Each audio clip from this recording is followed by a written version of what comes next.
no way connected.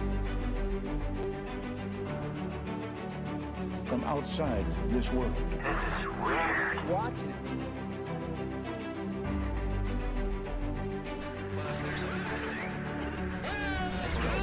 Back in less than a second, right? I mean, that's just a truth. Government has made contact with intelligent extraterrestrials.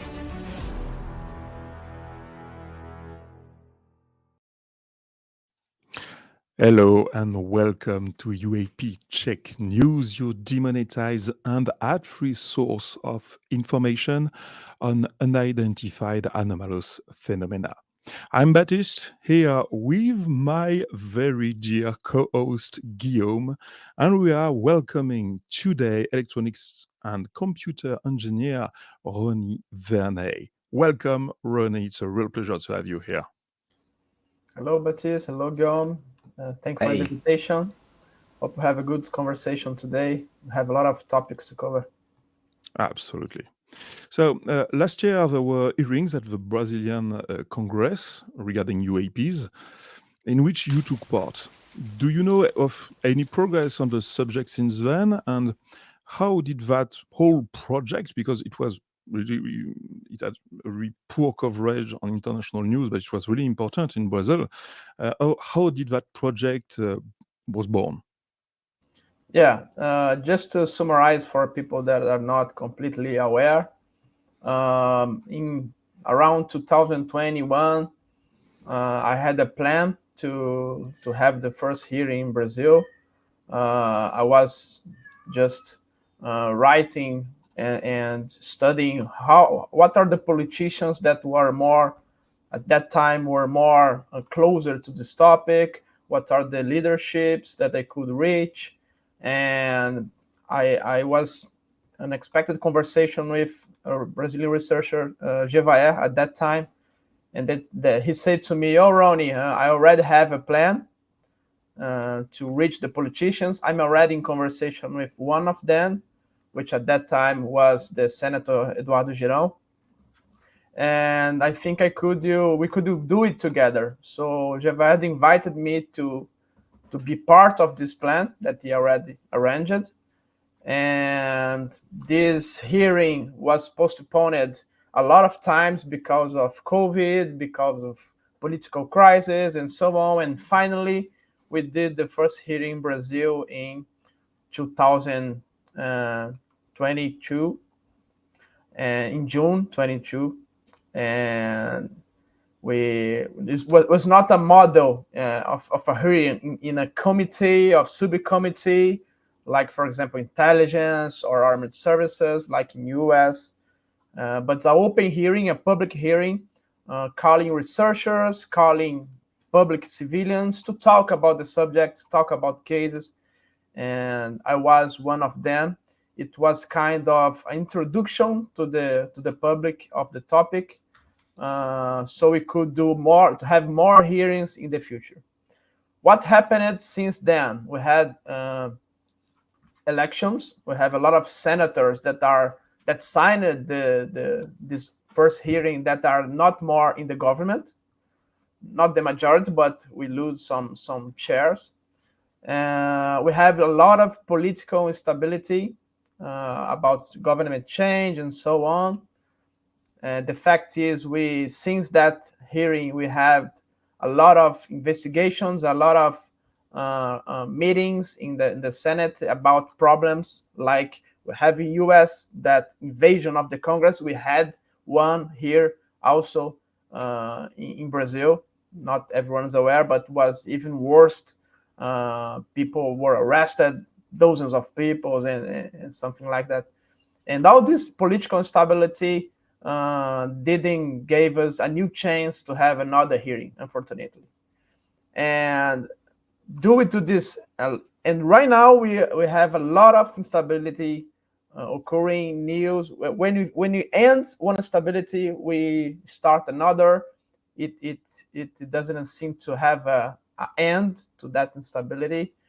And I think that if you won't have a very, very good evidence, a very, very good news about UFO, UAP stuff in Brazil. Like, for example, which for me it would be the best case. For example, suppose tomorrow in US they reveal a document or a new whistleblower or witnesses, a military witnesses that says that Virginia was real and put all this bomb out there in the news. So I would have a reason to reach again the senator and say, oh, we have a very compelling news right there talking about Brazil. So it's better we do another hearing about that. Then the US spill the beans and start talking about that before us. So this would be a good reason to have another meeting, an emergency meeting there. But I have some plans to do this month.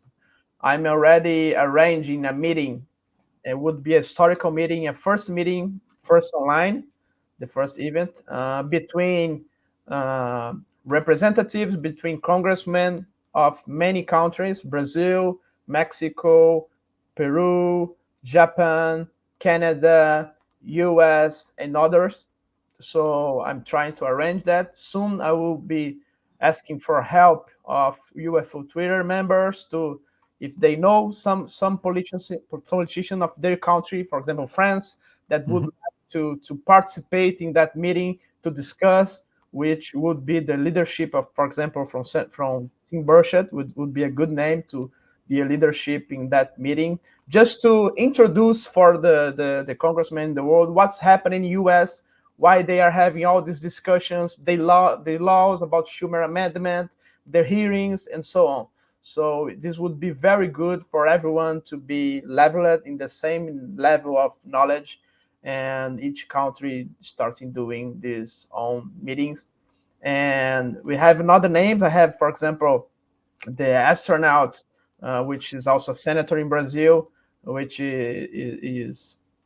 was very active in this discussion, that would be invited also to be part of the conversation, and others. So this is the plans for the next month. We're not planning hearings, public hearings, but these meetings would be, I think, very important to move this ball forward about this topic. Absolutely. In Mexico, a new law is being passed to allow disclosure of government information regarding UAP. Do you think it would be something that you could do in Brazil too? Because Brazil has its own very developed army and armed forces, so there must be somewhere some data being recorded. Yes, in the first hearing in Brazil, we have two leaderships, two commanders of Brazilian Air Force that was present and taking notes of everything. And I personally urged them some help of this topic. And I think would be very, very healthy for us to have another hearing, calling the military, calling the government people to testify to witnesses what they know about UAP. So, but as I said, we need a reason. We need a very, very good reason, because every move that we do right now, the Brazilian people will criticize, saying, oh, we have a lot of other important problems here that are causing all this instability, people losing jobs, and all these mundane topics that we could solve first. So as I said, we need a very, very good reason to do that. But I think would be the next step, call the military. The problem in Brazil is that people are not so patriotic as in US. For example, we have a lot of corruption here, and sometimes military don't have this awareness. Brazilian military don't have this awareness that I'm hiding a subject that's, if revealed to the public, could cause a lot of transformations. This for me is a very patriotic act. And unfortunately, we don't have that in Brazil. We have this very strong US. The proof is that we have a lot of whistleblowers like Elizondo, Rush, and others coming forward because of that reason, that they are seeing things wrong in their countries. So this is one problem that we don't have whistleblowers like US in Brazil. for example. We have one that was Commander Wirangelonda of the Operation Saucer, but was the only and the last one to come forward. We And need more. do you think it's really the key to what we could call a Brazilian disclosure, to have very secretive masterminds of what could be a Brazilian UFO program that could come forward and talk openly about it? That would be the trigger to a Brazilian disclosure?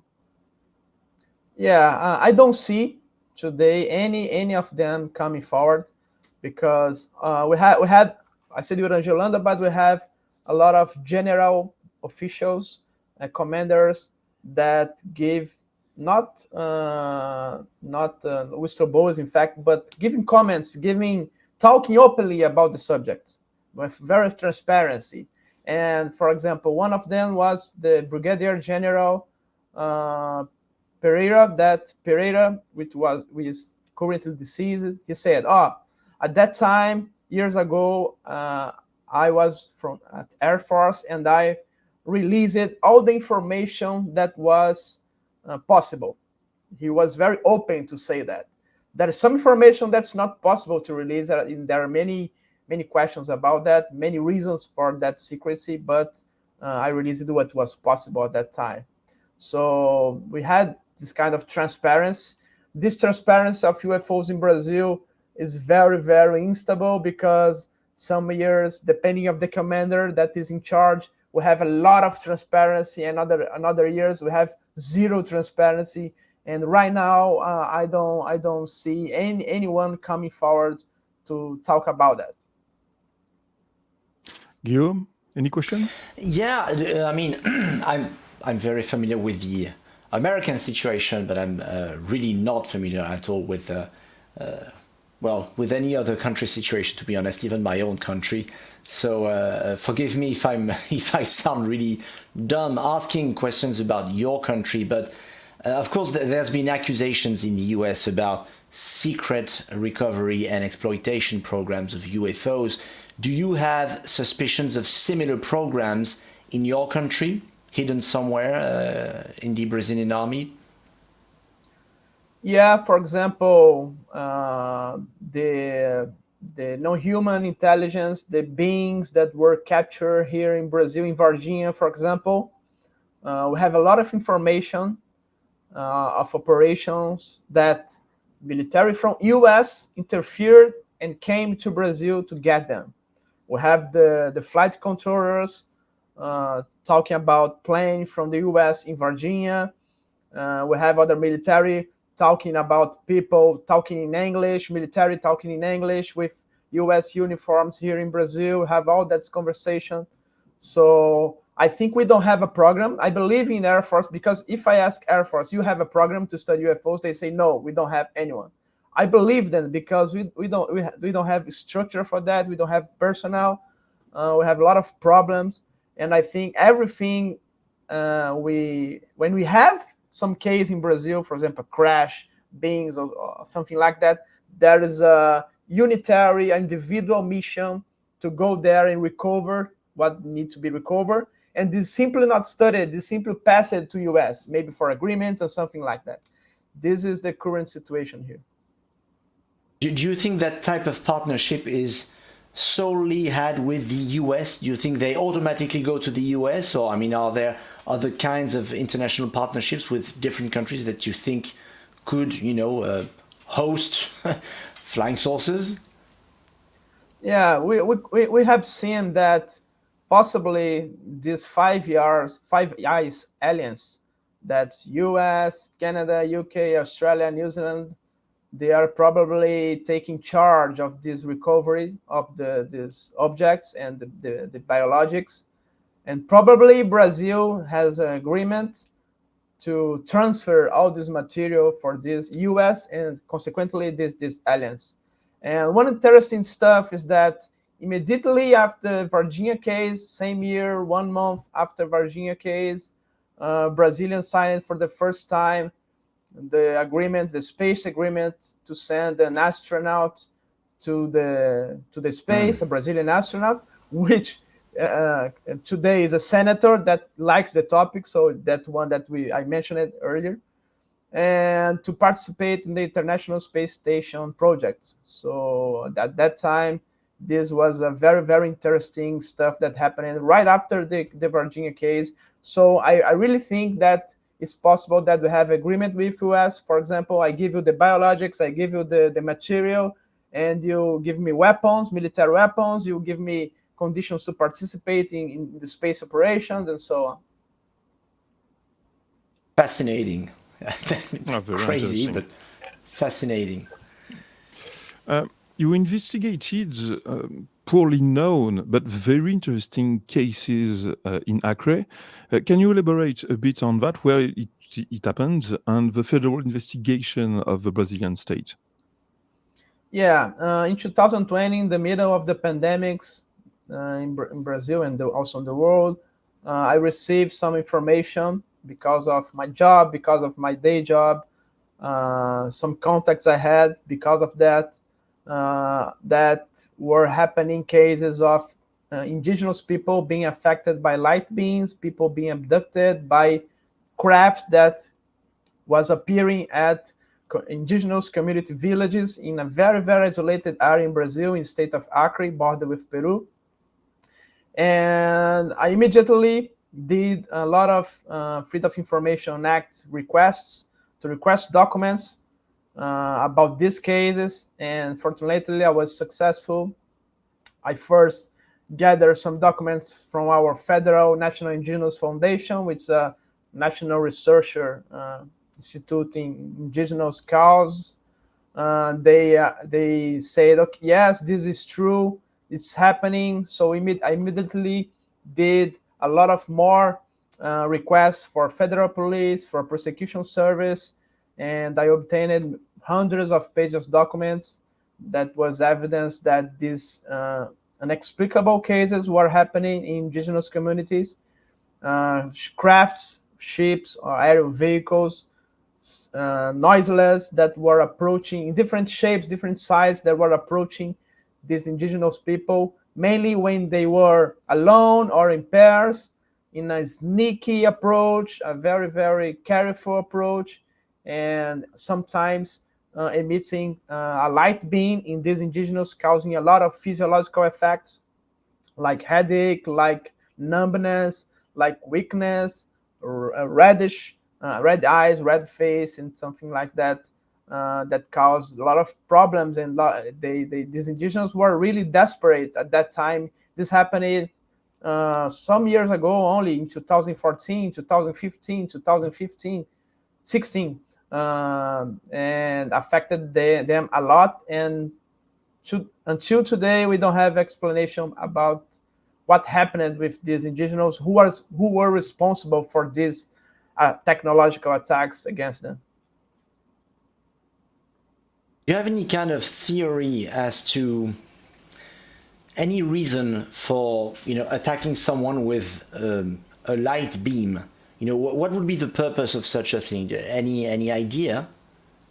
Yeah, we knew we have a lot of interesting cases in 70s, the end of 70s, 78, 79, mainly 77, when the Air Force investigated what they call Operation Saucer, where this phenomena covered mainly the state of Pará, north of Brazil, where they invaded almost all the cities in the littoral of this state, in the seashore.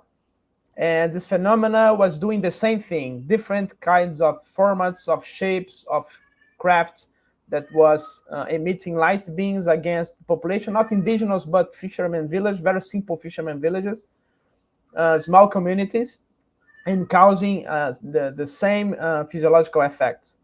And at that time, we had, as we were not in an indigenous community, but in an open fisherman village, we had hospitals, we have medical health unities, and these physicians analyzed people, and they concluded that these light beams were not only affecting people, but are in getting skin samples of these people, are removing samples of skin, and also blood.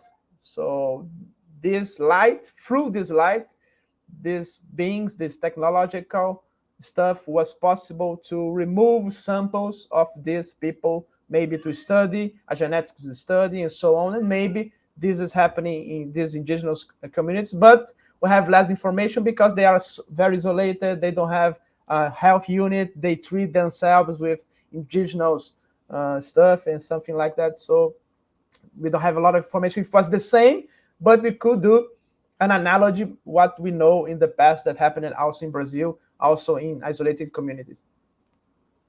So the light beaming thing would be a kind of a light face peeling in a way, which also consists in a way in taking skin for whatever purpose. Yes, it's not a face peeling, but was doing some kind of peeling, small samples, Yeah. not causing, most of cases not causing any permanent injury to these people.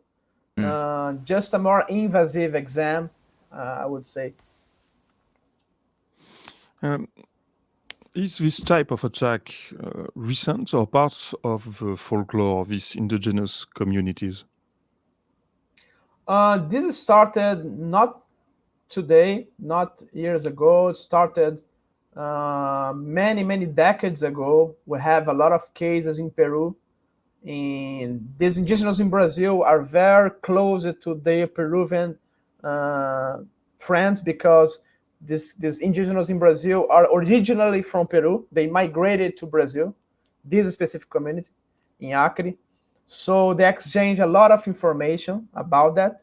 And the indigenous in Brazil knew for many decades before the attacks that the indigenous in Peru are already suffering that along the years. So they knew about that stuff, but it didn't never happen in Brazil.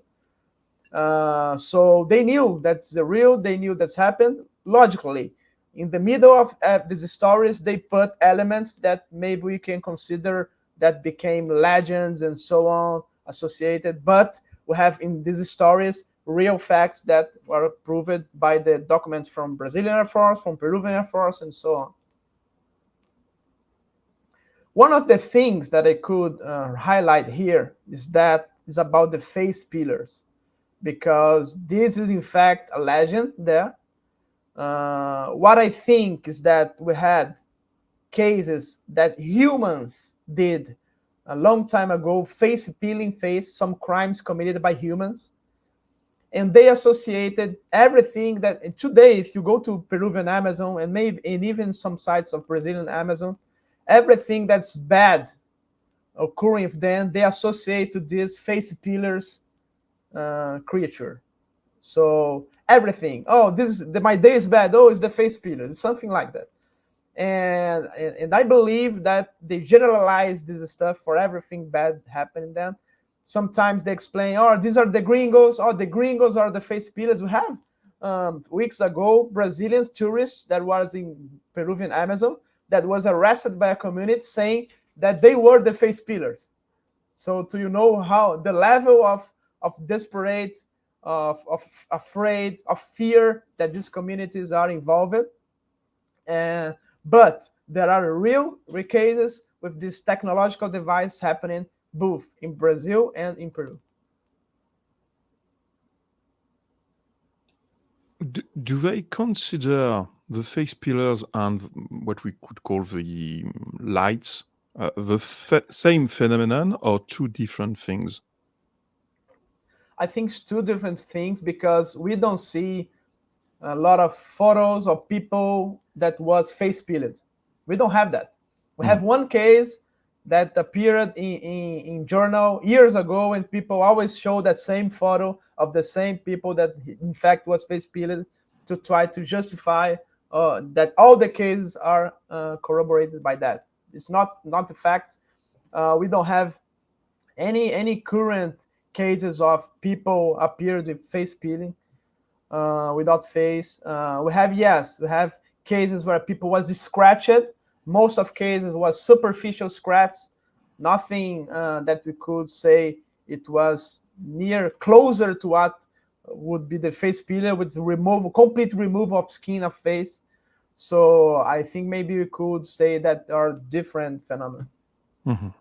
And do you have in Brazil what they call in the US cattle mutilations? So cattle being found with exposed bones alongside nice meat and without predatory traces on the body. Yes, we have a surge of animal mutilations in the 90s, end of 90s in Brazil, together, right after the Varginha together, and right after the Varginha case in 1996. A lot of cities we have mutilations. We have a surge of mutilations in many, many states in Brazil. Animals that appeared without blood, with small holes, where through that small holes they removed organs. These cuts that were made by very, very sharp instruments, and all this inexplicable stuff. And there was this year, just 3 months ago, I was at Ceará State, where we had a new wave of animal mutilations that I investigated. I sent to the specialists to analyze the photos, and they don't have explanation. Animals that don't react, for example, pigs. We have a lot of pigs that was affected by these mutilations. A pork is an animal that screams a lot when he is being disturbed by something. In this case, they are completely silent. They don't scream, they don't shout, they don't react to these attacks. They simply, in the morning, the owners of these animals go to see them, and they are with sharp cuts, they are organ removal, no blood, and the same stuff that we saw in the past in Brazil and other regions in the world. So that's one type of phenomenon. Regarding the what we could call the luminous phenomena, how do these indigenous communities interpret these luminous phenomena? They don't have in their stories that pass generation by generation. This specific community don't have stories about beings from the sky or something like that. They simply say they don't have explanation. These things do not are from this world. They say something like that. It's not from this world, but they don't say these are coming from the stars or coming from underground. This specific community don't have explanation. They simply say it's not something from Earth, because if it was something from Earth, I would know the answer for that.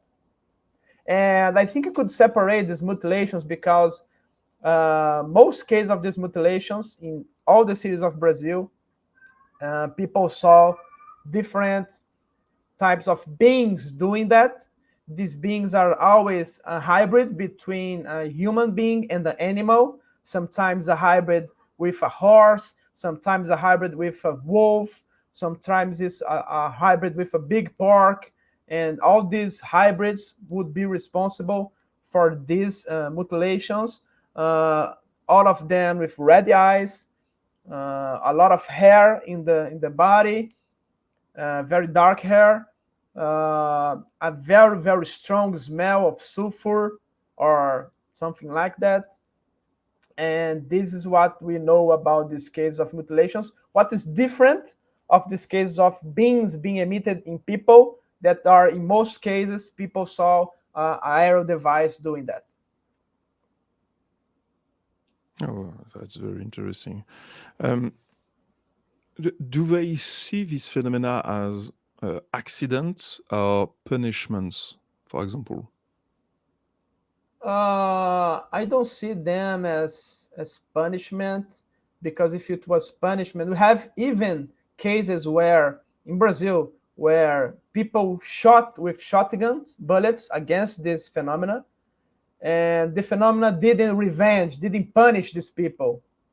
Some cases we had a light beam that was emitted that people became unconscious but didn't die or something like that, not permanent injuries. So if it was something that was malevolent, really bad, I think we'd see more people dead, more people being mortal shots against them, and we don't see them that.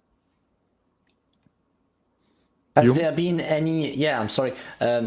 Has there been any deaths, even accidental, from this apparent phenomenon, the light beams or else? We have, I think, accidental. We have a lot of permanent injuries. Not a lot, it's exception, but some people that were affected by these lights have permanent injuries. For example, disabilities, mental problems in their brains. They become they have a kind of mental regression. I could visit the family of one of these people 1 year ago. These people behaves like a child today, have 60 years, but behave like a child because was affected by one of these lights.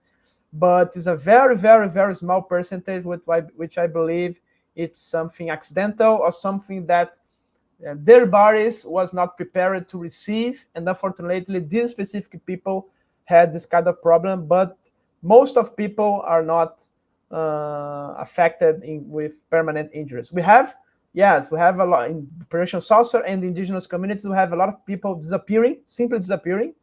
This we have more than something mortal. And this is the behavior that we are noting about this case. Thank you. In your opinion, why do you think so few media outlets pick up on this information? Because you have federal investigation, you have witness testimonies, you have video proof of the injuries on the witnesses. And from my point of view, and I'm very far away from Brazil, but I don't see that many media picking up on that type of information. Yeah, just to add some piece of information to the previous question, we have a famous case that is the Crab Island. It was very, very well investigated by the Brazilian, also American researcher Bob Pratt that came to Brazil to investigate that. And that specific case was different from the others. It seems that the phenomena was very, very malevolent because it seems that it really would wanted to kill these people. Was three sailors that was on the inside the ship, and the cruel thing is that they were removing trees, woods of trees, a lot of woods of trees. They are removing them to put in the ship and take it away. So maybe we could do a hypothesis here. Maybe the phenomena was not happy with that activity of removing trees, cutting trees, a lot of them in Amazon. And maybe this was the reason because of this sailors was burned with very, very bad burns. Two of them died, one survived because of these severe burns of this light that was emitted against them. And the fact is that we in the history have a lot of phenomena that was very close to this message of the world preservation of nature, don't destroy the world, and something like that. And maybe these sailors had this destiny because the activity they was doing in Amazon. We don't know. But just to add. And about your current question, in 70s we had a lot of media. Every day the local journal of these states, more than one journal, 2 or 3 journals were giving news, very, very impressive news about the case for 2 months, saying the flying saucer is emitting light beams on population, the flying saucer killed the sailors, the flying saucer again appeared every day. We have all that stuff in the Brazilian archives. I work to translate that to English to people. But when we call about the mainstream media in Brazil at that time, we didn't have this in mainstream media, only in state journals, maybe because they are afraid to scare the population or something like that. But the media in Brazil, I could say that is very, very transparent. Not in this case, but as a whole, it's very, very transparent. Have a very, very good documentaries and news in the media about cases like Varginha. Varginha exploded only because the Brazilian media, the biggest channels, give a lot of importance about that. Logically, part of these channels also in humoristic programs and something like that made some funny, but we had a lot of programs like our analogous program to 60 Minutes in US and UK. We had that in Brazil, talking a lot of series, a lot of chapters, TV shows talking about Varginha. This is the reason that this case become very, very known in Brazil and in the world, in my opinion. So I think Brazil have a behavior different from other countries. Logically, you have some cases where, for example, in the last Brazilian hearing, we don't have any news in Brazil, any. We was afraid, oh, they will talk about it in a funny way or they will talk about it serious. They choose simply do not say anything. Just simply pretend that it did not happen. This is very strange. Sometimes you have something like that. But in a general way, Brazilian media is very, very good in covering UFO cases. Not perfect, but better than the other countries. That's very interesting. You had no coverage of the UAP hearings in Brazil? No coverage, and we have the curiosity had some of the medias talking about that before the hearing. Oh, it will happen at that day. But after that happened, nobody talked about it. Zero. Not bad and not good. How do you explain it? I don't know. Maybe they simply want people to forget that this happened.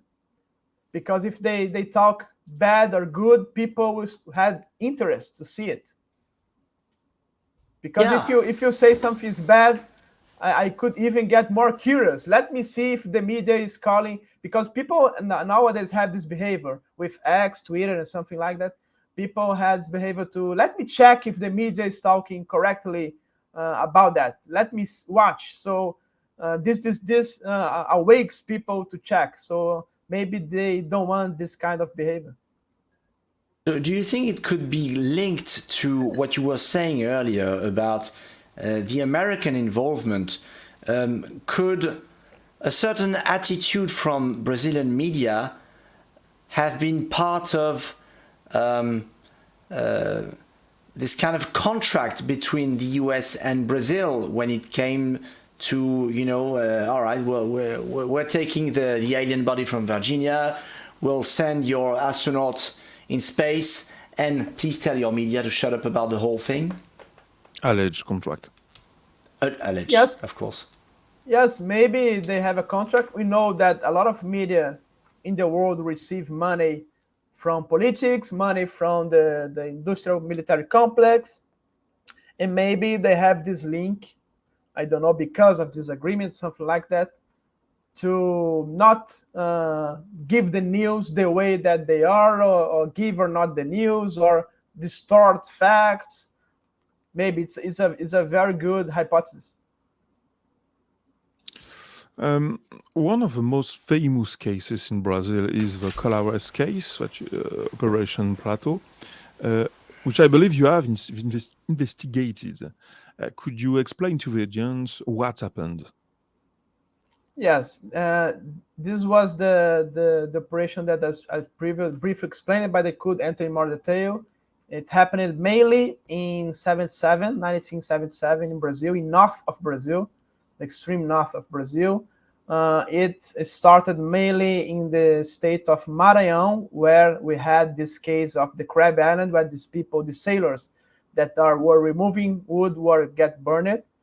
And this rapidly, fastly spread along all the shoreline of the states of Maranhão. After Maranhão, the state of Pará, which caused all this movement of the majors of cities to call the help of Brazilian Air Force to do a mission there to investigate. And the military from Brazilian Air Force spent more than 2 months there investigating. They collected more than 500 photos, more than 8 hours of videos that most of them never seen the light of day. The Brazilian government just sealed everything, locked everything, and didn't show the public. From the 3 films that were made, 2 of them were personally, the material of the films were personal material from the commander, William Yolanda, that he gave to the Air Force, and he never see it again. It was one of the reasons of his depression. People say, oh, maybe they have killed William Yolanda because what he said, he said everything on TV about the Operation Saucer.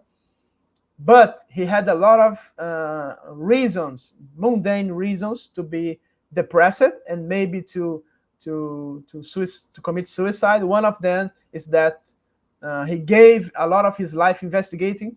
After the operation ended in 1977, that when the military started to communicate with the beings via radio and visual, the operation was suddenly locked, and William Yolanda was removed from the commander of the operation, and he started to investigate it through the years by himself, outside of the Air Force, while he was an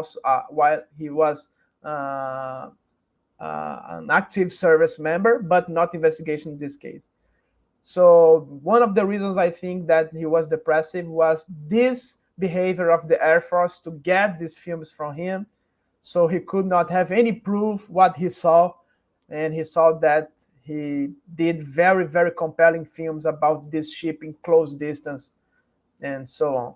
So as I said, the thought of the operation is we have the National Archives, a lot of documentation was released. We have hundreds of pages there, hundreds of drawings of the militaries, of the many saucers, all in National Brazilian Archives. But the most compelling documents, photos, and videos was not released for the population. And this operation ended at the end of 1977 to the beginning of 1978 in Brazil. And we have ships, 9 types of ships, crafts. We had some crafts had 2 beings inside them. Some people, not military, but physicians, saw them. These beings, a lot of population saw them inside the craft, because some crafts that was emitting light beams in population had panoramic windows, so they could see these beings through these panoramic windows, because when the craft descended, it descended at very, very low altitude to emit this light beam, so people could see them. So we have a lot of very, very compelling stories about these operations. For me, is the most important case in Brazil until nowadays. What would be other cases that are poorly known outside of Brazil that you think are really important to know? Outside of Brazil? In Brazil, but very poorly known outside of Brazil. Okay. We have this Acre State case, a very, very recent case. Is not aware. Many people are not aware about that. This is the case that we have more documents in the Brazilian archives. Is that one from Acre State? Varginha is very, very known because of James Fox Shure. Mm-hmm. The official UFO night, many people don't know. It was the occasion where in 86 the Brazilian space was invaded by dozens of crafts. Many fighters pursued these crafts, anomalous crafts, all over the Brazilian territory. We have, for the first time, the Air Force calling a press conference to say this is real, unexplainable. We can't chase them. They're more and more advanced. They are admitting us it. The military admitted it live. It was epic in Brazil, which could evidence that the level of transparency that we have here. And we have this case, for me, were the most important in the Brazilian history. There's one case that I mentioned in Mexican Congress that is also in your National Archives that even Brazilians don't know. We have in one occasion, right after the Operation Saucer in Brazil, in the end of 70s, the Brazilian military were testing a new type of radar in the top of a mountain in the capital of Brazil, the Brazilian Air Force. And suddenly one night, UFOs descended to the base. The military started experiencing all paranormal stuff that they could experience.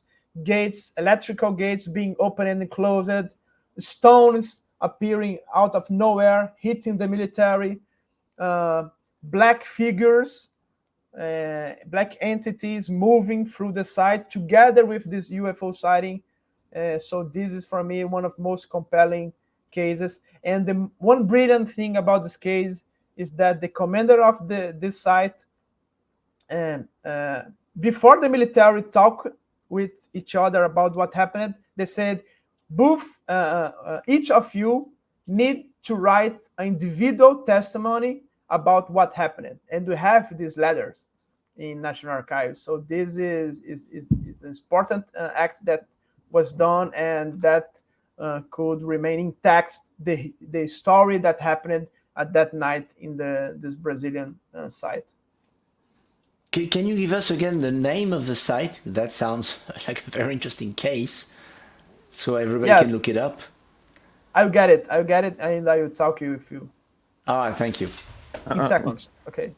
It's quite amazing because it reminds me of a case that happened in the 90s in Spain, and very similar to your description. That's quite amazing. It was above a military base, and a very similar description of the event. And regarding dark figures, it happened too in a military base in the US. And I will try to look for the source too. Very interesting, but on very different parts of the globe, the same interaction is being presented to military personnel. Yeah, it seems like a good way to encounter a UFO is to enlist in the military and go to some secret base or something, like a nuclear base or a new kind of radar, and then weird stuff starts showing up. Yeah. This makes sense. I think the main reason for that phenomena period is maybe to investigate the new technology that was implemented there. Maybe the frequency that was emitting. We don't know. Mm-hmm. Mm-hmm. Yeah. So you talk about it in the interview, but it happened today, so we are quite forced to talk about it.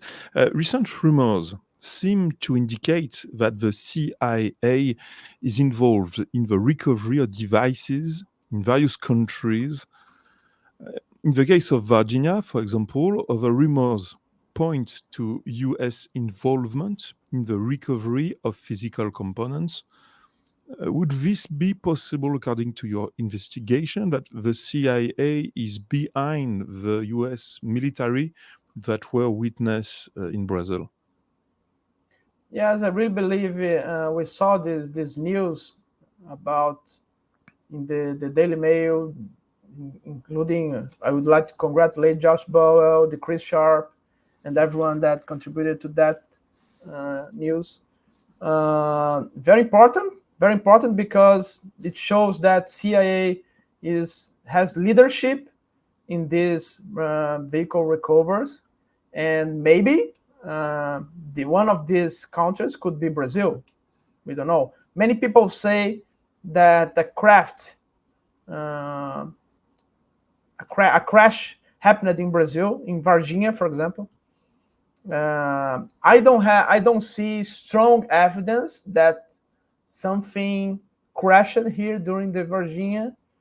I have another theories to explain the beings here, but maybe I'm wrong. Maybe we have a crash and the CIA and the military got these ships, even in Brazil, and recovered and are doing reverse engineering.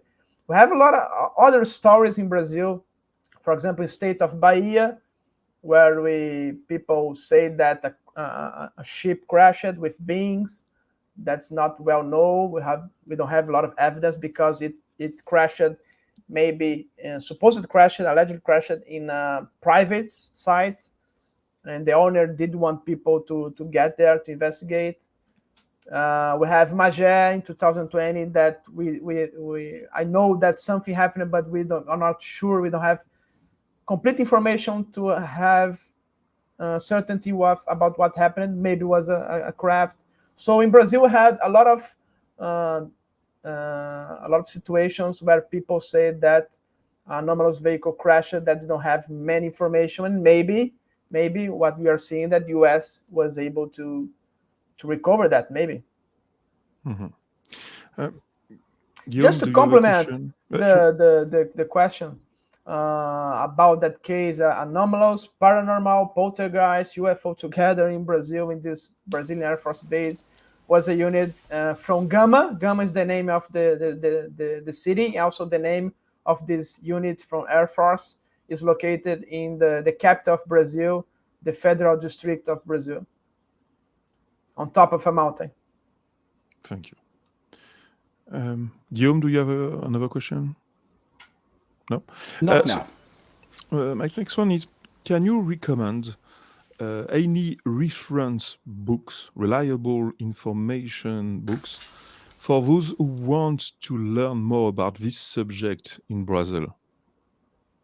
Yeah, we have the Pacatini, the book of Pacatini of Varginha, Vittorio Pacatini, one of the researchers of Varginha.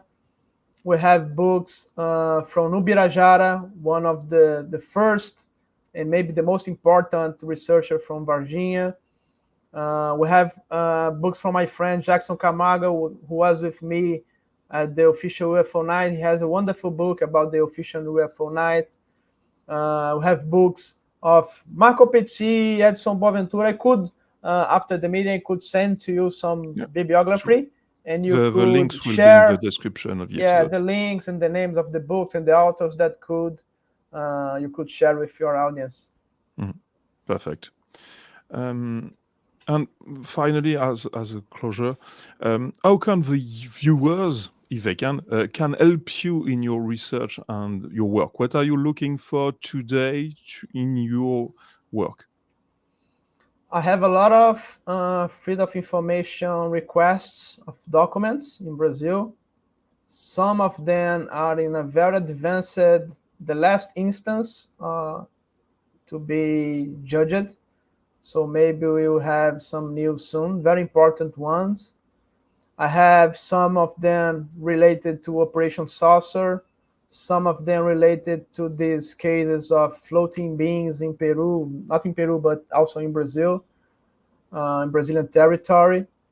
And this is something that I'm working right now. And I'm planning expedition to Brazil and Amazon to interview people, doing some nights of observation in the rivers of the Amazon to try to register something in the areas that in the last years, even last months, we had these stories of these UAP and beings.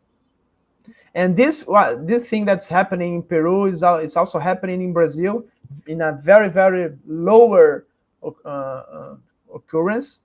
But in Brazil, we have also this news. It's not something that happened in Brazil in the past, where I know in a lot of cases, just in some isolated cases, these cases of these floating beings that we see in Peru, also seeing in Brazil. And in Brazil, interesting is that people in the border with Peru and Colombia saw in some communities these beings entering in and out the rivers. And the common sense of people is to think that these beings and these ships are coming from the outer space. This is not a fact. In Brazil, in the main cases, the most cases, they come from the mountains, they come from the forests, they come from the rivers, the beings and the ships. So this is one interesting stuff that it's good to take note here. Yeah, you wrote about, I'm sorry, Baptiste. Go ahead.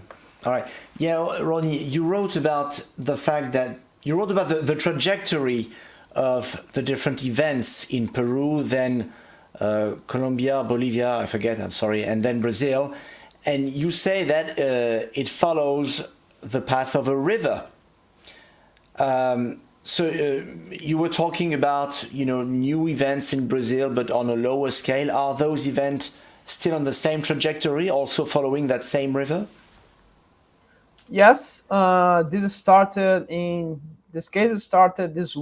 new wave started in June in Peru, in south of Peruvian jungle.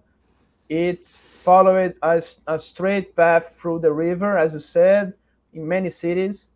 And in October, it entered through the river in the triple border with Peru, Colombia, Brazil. It entered through the triple border in the Brazilian territory, where we have many cases, almost 10 cases in different communities in Brazil. All right. So is there any plan? I mean, it's probably not very practical, but I mean, because I heard you talk about this, the width of the of that river, which is absolutely enormous. But I mean, has anybody thought about maybe setting up some kind of surveillance station ahead of those events, maybe further down the river? If this wave keeps following the river, is that stupid or? I don't know. This information that you said is important, that the size of the rivers in Amazon are huge, are seas.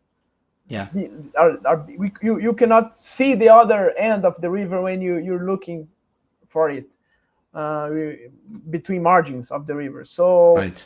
it could have large and very large ships inside the river with no problem. It could accommodate very well a very big ship. And in Operation Saucer, the military witnessed ships that were bigger than 100 meters, something the size of a running race, in the Olympics. So Right. it's very huge.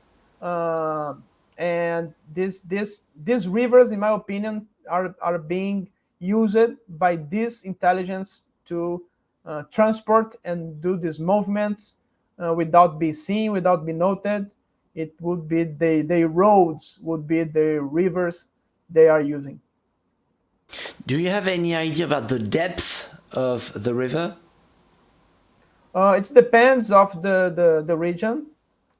It's something that I could provide you Oh, that's fine. I'll at look that it up. specific Don't worry. location. Right. Yeah. Yeah, that would be interesting, actually. Thank you, Rony. All ground investigations are costly. We are a demonetized channel to preserve our independence of thought, but can the viewers contribute to your funds for research by donations, for example? Sorry, Baptiste, could you repeat? Can the viewers contribute to your funds for research by donations, for example? Yeah, it's something that limits a lot my capacity to do.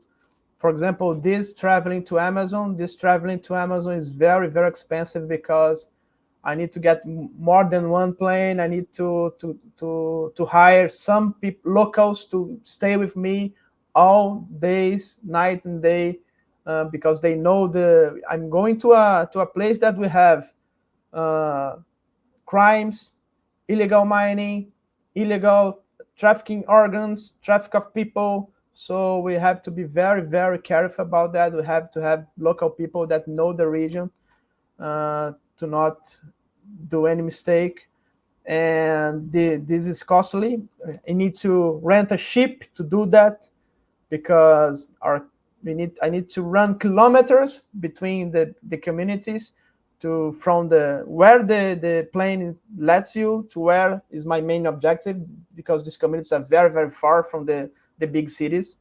So this is all costly, and this is why I always ask for support of the community. I have a Patreon.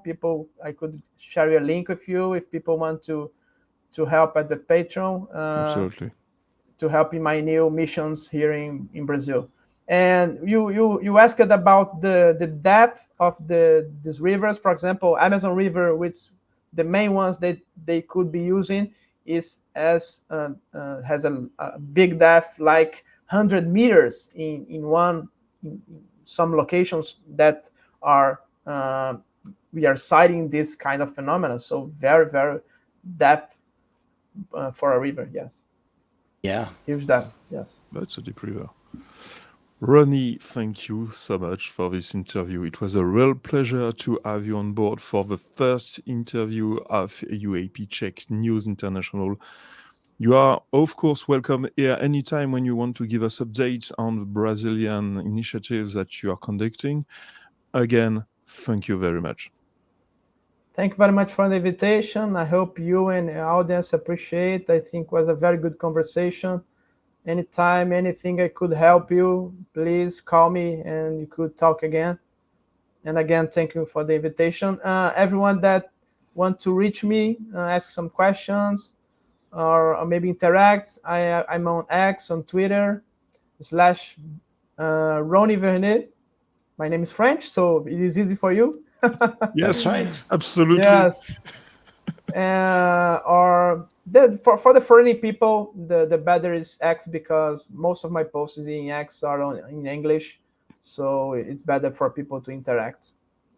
Yes, the link will be in the description to your Twitter account. Goodbye. Yes.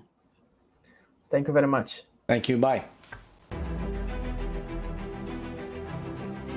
Are in no way connected. From outside this world. This is weird. Watch it.